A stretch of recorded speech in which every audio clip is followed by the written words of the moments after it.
Bismillahirrahmanirrahim. Assalamu alaikum dear students. Myself Dr. Saida Nurin and today we are going to study about angular velocity and angular acceleration. हमारा next topic है इसका, ये दोनों आज हम पढ़ेंगे. इन द प्रीवियस लेक्चर आपको याद होगा कि हमने एंगुलर डिस्प्लेसमेंट की बात की थी और just like in linear displacement, linear velocity और लीनियर एक्सेलेरेशन आपने पढ़े थे.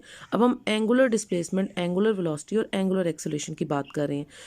एंगुलर डिस्प्लेसमेंट के बारे में जो हमने बातें की थी और वहाँ एक रिलेशन कैलकुलेट किया था S is equal to R theta का, which is the relation between linear displacement and angular displacement. और फिर हमने उसकी 3 तरह की यूनिट्स पढ़ी थी कि जो एसआई यूनिट है, सिस्टम इंटरनेशनल यूनिट है आपकी एंगुलर डिस्प्लेसमेंट की, वो रेडियन होती है. उसके अलावा आपने 2 अदर यूनिट्स भी उसकी पढ़ी थी which is revolution and degree, और उनका रिलेशन भी कैलकुलेट किया था. और साथ ही हमने देखा था कि एंगुलर डिस्प्लेसमेंट जो है वो शॉर्टेस्ट डिस्टेंस है बिटवीन द 2 पॉइंट्स, 2 पॉइंट्स के दरमियान में वो जो shortest distance covered by the body in angular path, यानी सर्कुलर पाथ में रोटेट करते हुए वो कम से कम फासला जो 2 पॉइंट्स के दरमियान में आपका एंगुलर आपकी बॉडी कवर करती थी एंगुलर मोशन के दौरान, वो आपका एंगुलर डिस्प्लेसमेंट कहलाता था. ठीक है, ये बिल्कुल उसी तरह है जैसे आप लीनियर डिस्प्लेसमेंट की बात करते थे कि जो shortest distance covered by the body between the 2 points, तो वो आपका लीनियर डिस्प्लेसमेंट होता है. लेकिन जहाँ पे हम इन एंगुलर पाथ की बात करें, यानी सर्कुलर पाथ में रिवॉल्व करते हुए 2 पॉइंट्स के दरमियान में वो कम से कम फासला या वो कम से कम एंगल जो वो बनाता है ओरिजिन के साथ, उसको हम एंगुलर डिस्प्लेसमेंट जो है उस बॉडी का कहते हैं. और इसके हमने कहा था कि जितनी इसकी स्मॉल वैल्यूज होंगी उतना ही, क्योंकि एंगुलर डिस्प्लेसमेंट को स्मॉल होना चाहिए, सो जितना स्मॉल ये होगा उतनी हम उसको कंसीडर इसलिए करते हैं कि ये वेक्टर क्वांटिटी इसके स्मॉल होने की वजह से. अब आज इन्हीं बातों को आगे लेके चलते हुए हम एंगुलर वेलोसिटी की बात करेंगे और एंगुलर एक्सेलरेशन की बात करेंगे कि जस्ट लाइक लीनियर वेलोसिटी आपने पढ़ा था कि what is velocity, chapter number 3 में भी पढ़ा, प्रीवियस क्लासेस में भी पढ़ा होगा कि what is velocity. Velocity is the rate of change of displacement. जब आप डिस्प्लेसमेंट को यानी चेंज इन डिस्प्लेसमेंट को डिवाइडेड बाय टाइम करते थे, चेंज इन टाइम, उसको हम उसकी वेलोसिटी कहते थे. Similarly here in angular velocity case, angular का मतलब सिर्फ ये है कि इन सर्कुलर पाथ. ठीक है, सो वो जो चेंज इन आप कह सकते हैं change in angular displacement in total time, वो आपके पास आपकी एंगुलर वेलोसिटी को डिटरमाइन करता है. अब ये 2 तरह से एंगुलर वेलोसिटी, जैसे आपने लीनियर वेलोसिटी के केस में पढ़ा था, एक आपकी एवरेज होती है वेलोसिटी और एक आपकी इंस्टेंटेनियस होती है. ठीक है, तो यहाँ पे भी ये आपकी एवरेज एंगुलर वेलोसिटी और इंस्टेंटेनियस एंगुलर वेलोसिटी. अब दोनों में क्या है कि हम कह रहे हैं कि आपके पास कि rate of change of angular displacement is called angular velocity, and if the total change in displacement, angular displacement occurs in total time delta t, then the angular velocity omega will be the average angular velocity. तो उस वक्त आपकी जो angular velocity omega होगी वो आपकी average angular velocity होगी. सो कोई डिफरेंट चीज़ नहीं है, वही चीज़ें हैं जो आपने पहले पढ़ी हैं. एंगुलर वेलोसिटी उसी तरीके से आपने डिफाइन करना है जैसे आप लीनियर वेलोसिटी को करते थे, सिर्फ एंगुलर का वर्ड इसमें आएगा. Rate of change of angular displacement is called angular velocity. It is a vector quantity. और अगर आप इसकी एवरेज वैल्यू निकाल रहे हैं तो फिर total change in angular displacement in total time delta T, वो आपकी एवरेज एंगुलर वेलोसिटी को डिटरमाइन करता है. इसको ओमेगा से शो करते हैं और इसके नीचे ए वी का साइन आप डाल रहे हैं ताकि पता चले ये एवरेज एंगुलर वेलोसिटी है आपकी. ये भी वेक्टर क्वांटिटी, आप इसके ऊपर भी एरो हेड डाल सकते हैं. थीटा अभी आपने पीछे पढ़ा था, चूंकि वो आपकी वेक्टर क्वांटिटी थी एंगुलर डिस्प्लेसमेंट, उस पर भी आप एरो हेड का साइन डाल सकते हैं. ठीक है, तो ये तो हो गई एवरेज एंगुलर वेलोसिटी. ठीक है, इसी तरह से आप इंस्टेंटेनियस एंगुलर वेलोसिटी को भी डिफाइन कर सकते हैं. पहले हम जरा ऊपर से भी देख लें ताकि आपको यहाँ कोई परेशानी ना रहे कि very often we are interested in knowing how fast और how slow our body is rotating. हम ज़्यादातर इस चीज़ में इंटरेस्ट होते हैं कि एक बॉडी कितनी तेज़ी से रोटेट कर रही है या कितनी स्लोली रोटेट कर रही है. It is determined by it's angular velocity. तो वो जो उसकी मोशन है कि वो तेज़ है या वो स्लो है, वो कौन डिटरमाइन करता है? आपकी एंगुलर वेलोसिटी डिटरमाइन करती है, which is defined as the rate at which the angular displacement is changing with time. और ये उन्होंने बताया कि वो rate, the rate at which, अगर आप इधर से देखना चाहते हैं इसकी definition, the rate at which angular displacement is changing with time, उसको आप उसकी angular velocity कहते हैं. ठीक है, अब उन्होंने कहा if delta theta is the angular displacement during the time interval delta T, अगर डेल्टा थीटा जो है वो आपका, अगर आप इस फिगर में देखें, डेल्टा थीटा अगर आपका एंगुलर डिस्प्लेसमेंट है टाइम इंटरवल डेल्टा टी में, so the average angular velocity omega average during this interval is given by, ये रिलेशन उसका एवरेज एंगुलर वेलोसिटी का है, और मैंने आपको डिफाइन करके भी इसको बता दिया. No you come up to the instantaneous angular velocity. The instantaneous angular velocity omega is the limit of the ratio delta theta over delta t as delta t यानी falling the instant t approaches to 0. ये आपने पहले भी जब instantaneous velocity के बारे में पढ़ा था तब भी आपने पढ़ा कि इंस्टेंटेनियस का मतलब है लम्हाती, कोई काम जो एक लम्हे के लिए हो रहा है उसे हम इंस्टेंटेनियस कहते हैं. So instantaneous angular velocity is the limit of, यानी आप कह सकते हैं is the limit of the angular velocity occur at any instant. वो एंगुलर वेलोसिटी जो आप किसी इंस्टेंट पे मेजर करते हैं, या the angular velocity measured at any instant is known as instantaneous angular velocity omega and in the limit that delta t approaches to 0. और time इतना स्मॉल होना चाहिए कि वो जीरो को अप्रोच कर रहा हो, क्योंकि लम्हाती जब हम किसी बात को कहते हैं ना कि वो एक लम्हे के लिए हो रहा है तो उसका टाइम बहुत स्मॉल होता है, इतना स्मॉल होता है कि वो जीरो को अप्रोच कर रहा होता है. So the instantaneous angular velocity omega should be equal to the limit delta theta over delta T such that the delta T approaches to 0. तो ये हो गई आपकी, आप इधर वेक्टर साइंस डाल सकते हैं. ठीक है, ओमेगा भी आपकी वेक्टर क्वांटिटी है, थीटा भी आपकी वेक्टर क्वांटिटी है. ठीक है, तो instantaneous angular velocity is the rate of change of angular displacement such that the time approaches to 0. या आप कह सकते हैं the rate of change of angular displacement in a very small time. वो rate of change of angular displacement जो बहुत small time में हो रहा है such that the limit delta T approaches to 0. इतने स्मॉल टाइम के लिए हो रहा है, या इसको आप इस तरह भी डिफाइन कर सकते हैं, the rate of change of angular displacement at any instant such that the limit delta T approaches to 0. किसी इंस्टेंट पे जो रेट ऑफ चेंज, किसी एक लम्हे पे जो rate of change of angular displacement है वो आपका एंगुलर वेलोसिटी कहलाता है, और वो लम्हा इतना छोटा है कि उस पर आप लिमिट लगा रहे हैं कि delta T approaches to 0. So in the limit when delta t approaches to 0, the angular displacement would be infinitesimally small, यानी बहुत ही स्मॉल होगा. जब आप डेल्टा टी को 0 को अप्रोच कराते हैं तो उस वक्त जो एंगुलर डिस्प्लेसमेंट है वैसे भी वो स्मॉल ही होता है. हम कह रहे हैं shortest distance covered by the body in angular motion during its angular motion between the 2 points. तो 2 पॉइंट्स के दरमियान में वो जो एंगुलर मोशन के दौरान जो शॉर्टेस्ट डिस्टेंस है वो आपका एंगुलर डिस्प्लेसमेंट है. तो वैसे भी वो स्मॉल होता है, लेकिन इसमें बहुत ही स्मॉल होगा. इन्फिनिटेसिमली स्मॉल का मतलब है बहुत ज़्यादा small.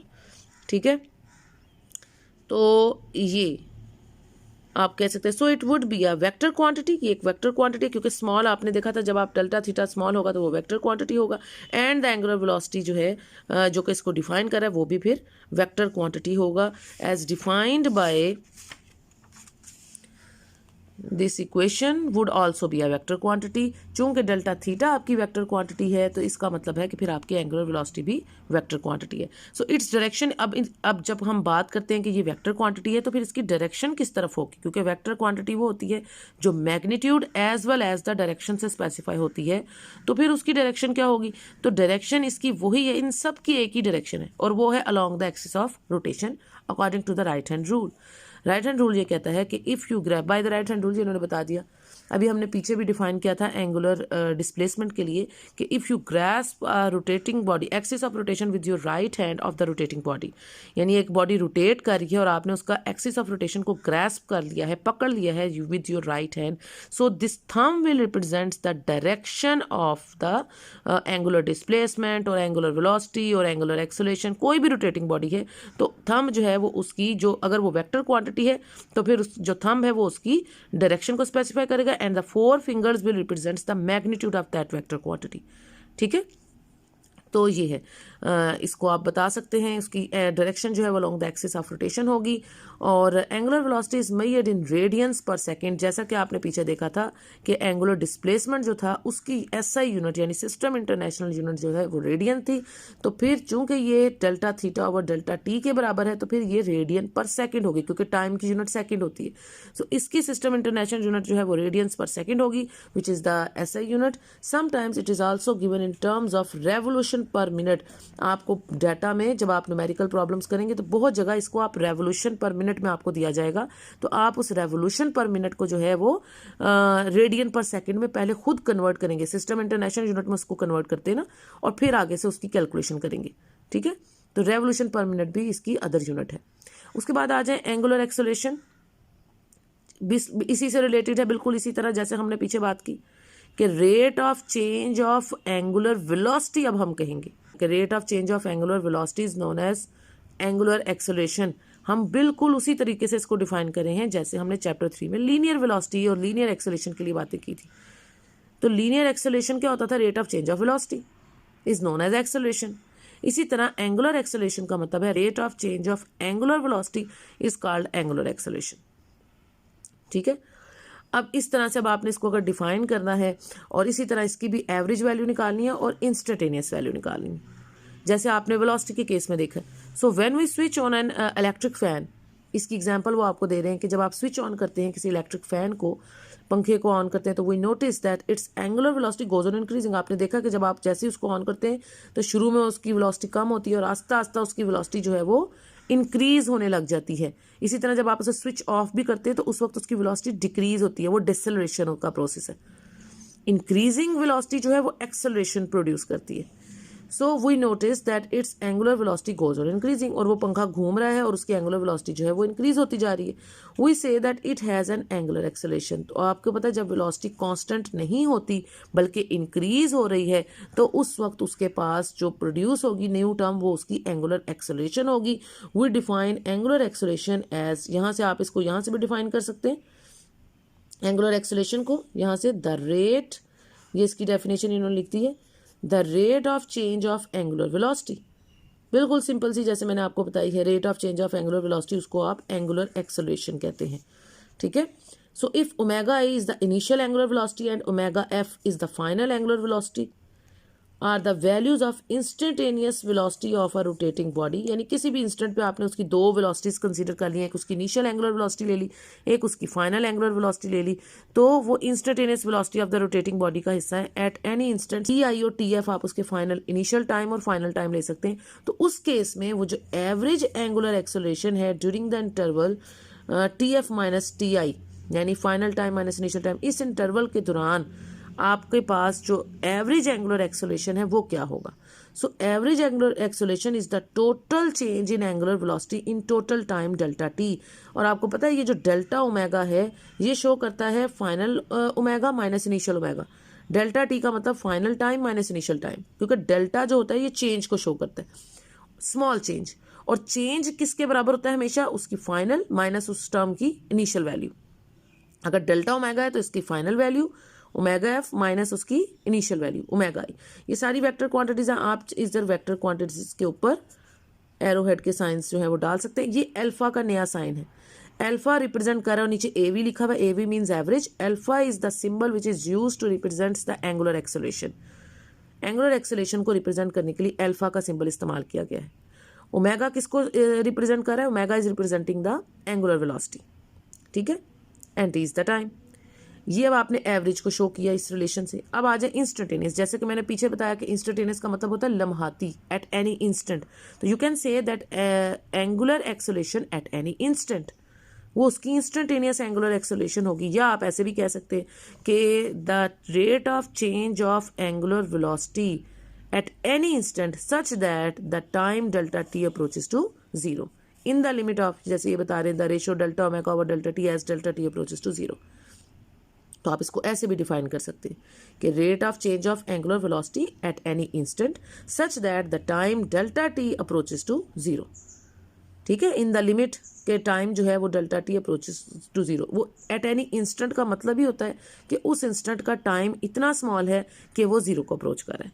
Therefore the instantaneous angular acceleration जो है आपकी वो किसके इक्वल होगी, ये उसका एक्सप्रेशन है, is given by alpha is the angular acceleration is equal to the limit time is very small that delta t approaches to 0 delta omega over delta t। ये अब इसका एंगुलर एक्सेलरेशन का expression आ गया। ये average angular acceleration की expression है और ये इंस्टेंटेनियस एंगुलर एक्सेलरेशन की एक्सप्रेशन है। ठीक है, the angular acceleration is also vector quantity, जैसे कि मैंने बात की कि आपका एंगुलर डिस्प्लेसमेंट वेक्टर क्वांटिटी है, एंगुलर वेलोसिटी वेक्टर क्वांटिटी है, तो एंगुलर एक्सेलरेशन भी वेक्टर क्वांटिटी होगा।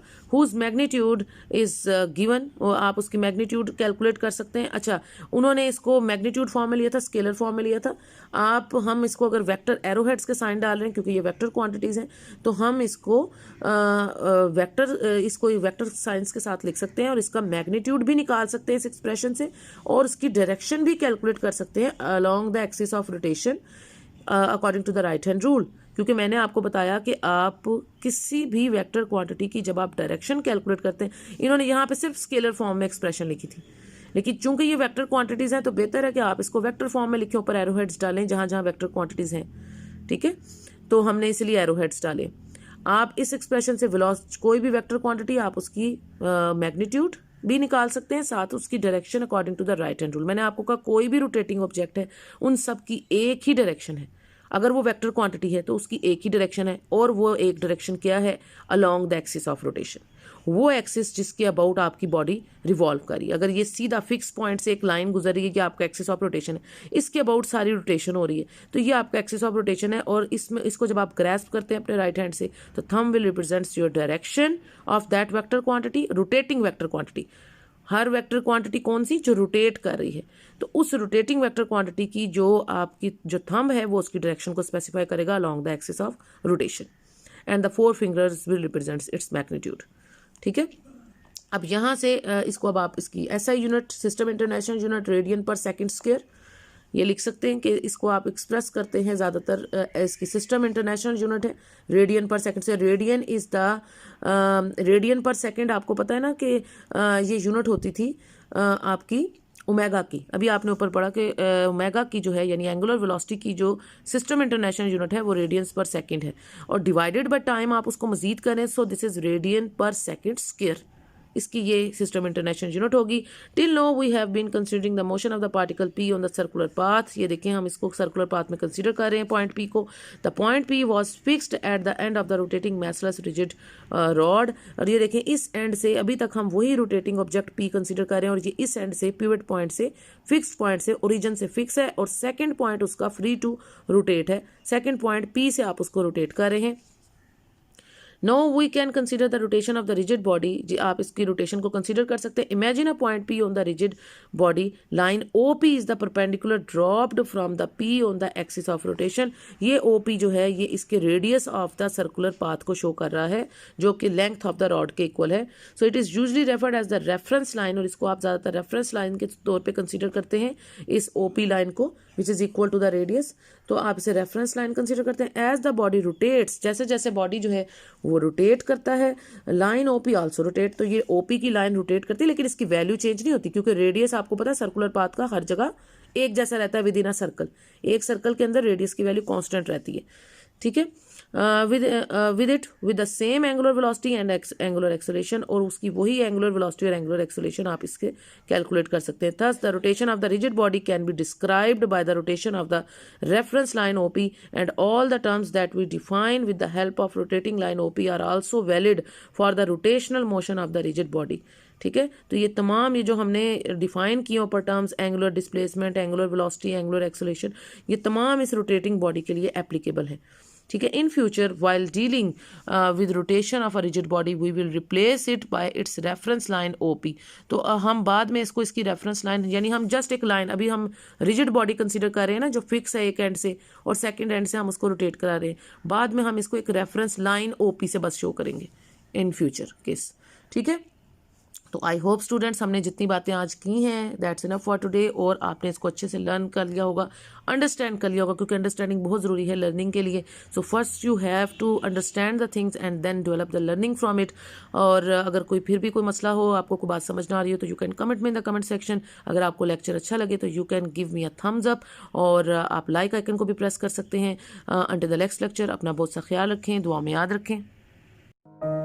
That's all for today, students. If you have not yet subscribed my channel, then subscribe my channel now. You can also like my channel, share my channel, and press the bell icon for future notifications. Until the next lecture, take care. Allah Hafiz.